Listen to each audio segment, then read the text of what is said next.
김해일과 전문 살수들. 김해일 신부는 전문 살수들과의 격투 직전 구대영에게 긴급히 전화를 걸었습니다. 무술을 쓰는 전문 살수들 같아요. 송삭과 요한의 도움이 필요할 것 같습니다. 구대영은 당황한 듯 하지만 곧 진지한 표정으로 대답합니다. 알겠습니다. 바로 움직이겠습니다. 송삭과 요한은 각각 부산 곳곳에서 평범하게 일상을 보내던 중 구대영의 연락을 받고 곧바로 현장으로 향합니다. 그 사이 해일은 혼자서도 살수들과 격렬한 싸움을 벌이는데 살수들은 단순히 기술이 뛰어난 수준을 넘어선 괴물 같은 움직임을 보여줍니다. 해일은 힘겨워하지만 전투 중 살수들 중 한 명의 팔뚝에서 특이한 문신을 발견합니다. 이건 카르텔? 해일의 머릿속에 퍼즐 조각이 맞춰지듯 무언가 떠오릅니다. 송삭과 요한이 도착해 함께 힘을 합치며 살수들을 제압하지만 나머지 두 명은 도주합니다. 살수들의 정체를 파악하려 했지만 붙잡은 살수는 끝내 입을 열지 않고 독약을 삼키며 땡살합니다. 야밤의 신학교 담벼락. 김해일은 사건을 조사하느라 또 늦은 밤이 되어서야 신학교로 돌아옵니다. 정문은 이미 잠긴 상태. 그는 습관처럼 익숙한 동작으로 신학교 담벼락을 타고 넘기 시작합니다. 하지만 오늘은 평소와 다르게 약간 무리한 동작을 하다가 촥 하는 소리와 함께 바지가 엉덩이 부분에서 크게 찢어집니다. 아 진짜 오늘 왜 이러냐. 김해일은 바람이 들어오는 차가운 감촉에 민망함과 짜증이 동시에 치솟습니다. 급히 몸을 추스르고 신학교 마당으로 뛰어내립니다. 그러나 어둠 속에서 깜빡이는 불빛이 그를 맞이합니다. 김해일 신부님, 밤마다 대체 뭘 하고 다니시는 겁니까? 손전등을 든 신학교장 이용석이 단호한 목소리로 서 있습니다. 김해일은 얼어붙은 표정으로 뒤돌아보고는 찢어진 바지를 가리기 위해 슬쩍 뒷부분을 손으로 가립니다. 그러나 이미 이용석 신부의 시선은 그쪽으로 향해 있습니다. 신부님, 대체 그 바지는 왜 그러신 겁니까? 이용석은 깊은 한숨과 함께 고개를 젓습니다. 아, 이게 그러니까 제가 죄송합니다. 신학교장님, 조금의 사고가 있었습니다. 김해일은 어색하게 웃으며 변명을 하지만 신학교장의 눈초리는 더 매서워집니다. 신부님, 매일 밤 담을 넘는 건 신학교 규율에 어긋나는 행동입니다. 게다가 이게 무슨 꼴입니까? 신부님, 신부라는 직분에 어울리게 행동해주세요. 그리고 바지는 새로 사입으시길 바랍니다. 김해일은 손으로 찢어진 바지를 가린 채로 고개를 조아립니다. 네, 신학교장님. 다음부턴 정문으로 들어오겠습니다. 새 바지도 사입겠습니다. 다음부턴이 아니라 오늘부터입니다. 그리고 당장 기도실에 가서 반성문을 쓰세요. 김해일은 쓴웃음을 지으며 터진 바지를 신경 쓰면서도 조심스럽게 교내로 들어갑니다. 뒤돌아선 이용석 신부는 다시 한번 고개를 저으며 중얼거립니다. 김 신부님, 참 밤마다 무슨 슈퍼히어로 흉내라도 내는 건지. 구자영과 구대영. 한편 구자영과 구대영은 약물 운반책들을 추적하기 위해 치밀한 계획을 세웁니다. 구자영은 이전에 캐낸 정보를 바탕으로 주요 운반책들의 동선을 파악하고 구대영은 이를 따라 은밀히 뒤를 밟습니다. 운반책들이 자주 드나드는 곳을 찾았어요. 오늘 밤 그 장소에 잠입해봐야 할 것 같습니다. 구대영은 고개를 끄덕이며 말합니다. 좋습니다. 이번에는 확실히 잡아냅시다. 둘은 그림자처럼 움직이며 운반책들의 행동을 관찰하기 시작합니다. 그러다 운반책 중 한 명이 수상한 봉투를 건네받는 장면을 목격하고 그 뒤를 조용히 따라갑니다. 첫눈에 반한 김홍식. 어느 고급 라운지. 박경선 검사는 또각또각 구두 소리를 내며 당당하게 들어섰습니다. 그녀의 손에는 간단한 서류가 들려 있었고 단정한 정장 차림에서 뿜어져 나오는 프로페셔널한 분위기가 돋보였습니다. 그녀는 김홍식이 자주 출몰한다는 이 장소에 의도적으로 찾아온 것이었습니다.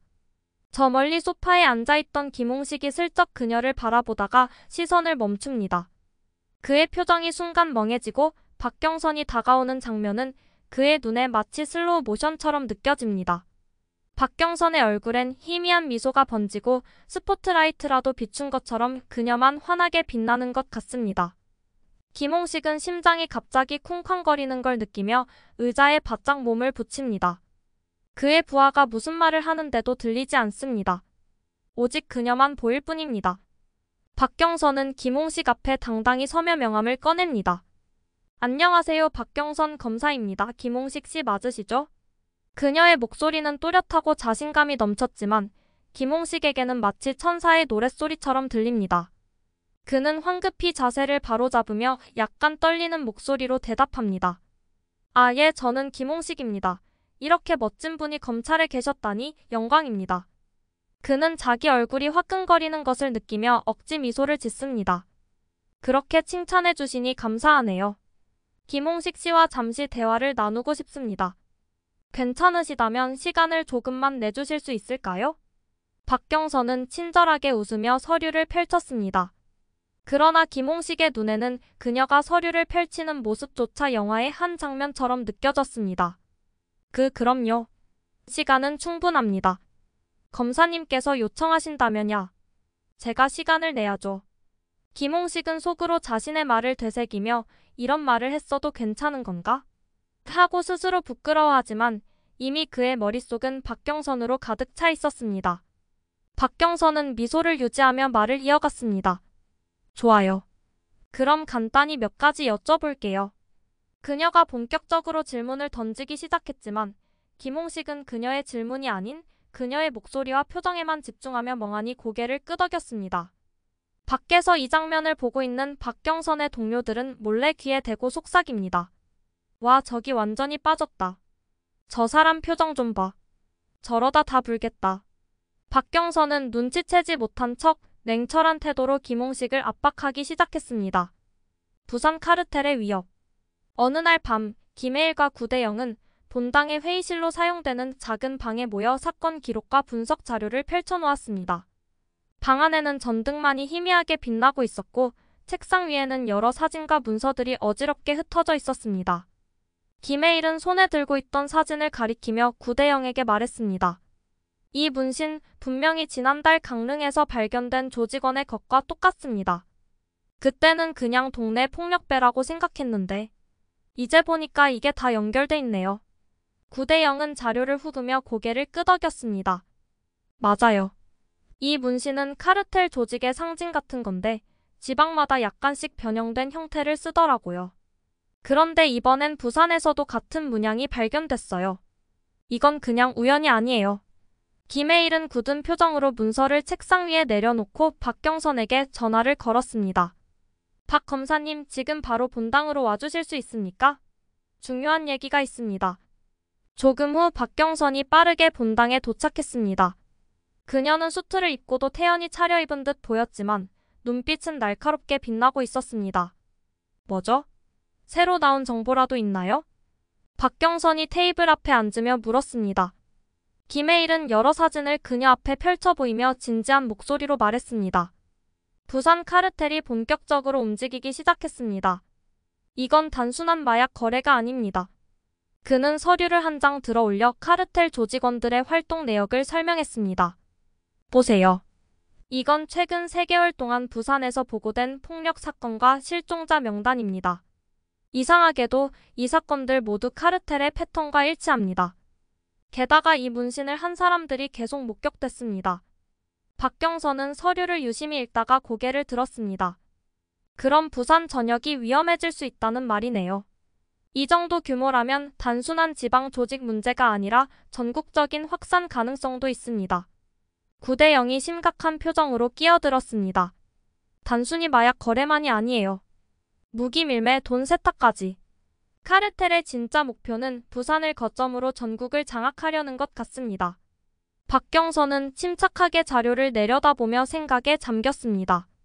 이 상황이 심각한 건 알겠지만 우리가 여기서 막지 못하면 수도권까지 영향을 미칠 겁니다. 부산에 있는 경찰과 검찰을 동원해도 될까요? 김혜일은 고개를 끄덕이며 단호하게 대답했습니다. 그게 필요할 겁니다. 하지만 카르텔이 얼마나 깊게 뿌리를 내렸는지 확인하기 전에 움직이는 건 위험해요. 이건 신중하게 접근해야 합니다. 박경선은 생각에 잠긴 듯 잠시 말을 멈췄다가 고개를 들었습니다. 좋아요. 먼저 이 조직의 핵심 멤버들을 확인해 봅시다.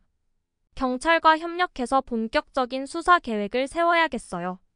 김혜일과 구대영, 그리고 박경선은 서로의 의지를 확인하며 앞으로의 대응책을 논의했습니다. 긴장감이 감도는 방 안에서 부산의 안전과 정의를 위해 그들의 결심이 더욱 단단해졌습니다.